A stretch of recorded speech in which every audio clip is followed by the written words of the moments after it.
rotation phase 2 type of designs are very, very common.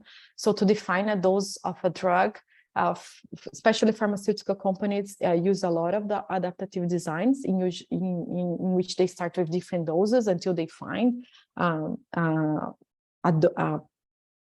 the dose that have the better effects to go on for a phase 3 trial, for example, okay?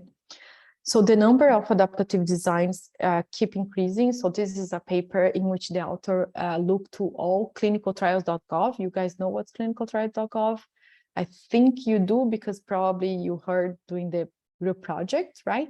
That you need to, here in the United States, you need to go and register a trial before starting. And you see the amount of adaptive designs registered in clinical trials keep increasing. I think this goes until, I think, 2014 here. And there are different types, okay? But the numbers keep increasing.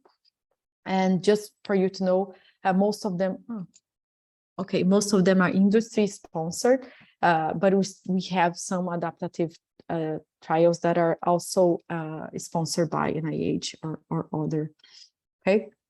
So this is interesting too, that the numbers keep increasing. And again, pharma is the one doing most of them, and especially for dose rotation. It doesn't mean they don't do for other things, but for dose rotation, it's very, very common, okay?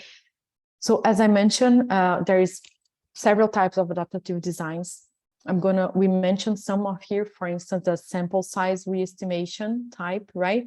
That you can adjust the sample size and ensure that at the end, you're gonna have the desired power. You can do this two ways. You can do unblinded, okay? You can actually look for the sample size knowing the groups, but the most common way is to do this in a blinded fashion way.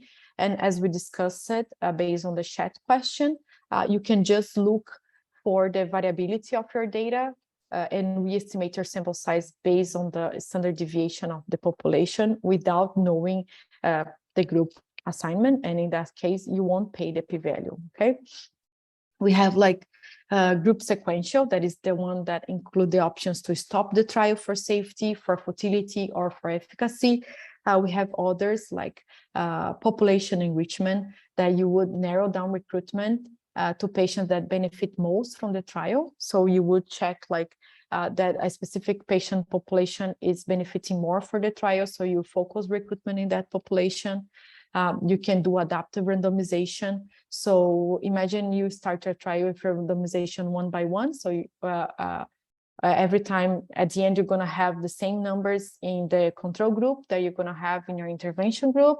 But then in the middle of the trial, you see people are benefiting from the intervention. So now you change your randomization in a way that you're going to have like 2 to 1. So double people in the intervention group than you have in the control group, for example, okay? And you could combine trials, like combine safety and assessment in one trial, depending on how this trials goes, okay? So again, for all of them, there's going to be advantages and disadvantages, but it's important to know that it's not only for stopping the trial, okay? There's different things. So adaptive design, it means that you can adapt your trial, do change while you are conducting the trial, okay? But it's also very important for you to know that this change needs to be planned. There is a way to do it. There is a charter to look for it. It needs to be pre-approved. Otherwise, you will decrease the validity of your trial. Any comments and questions here?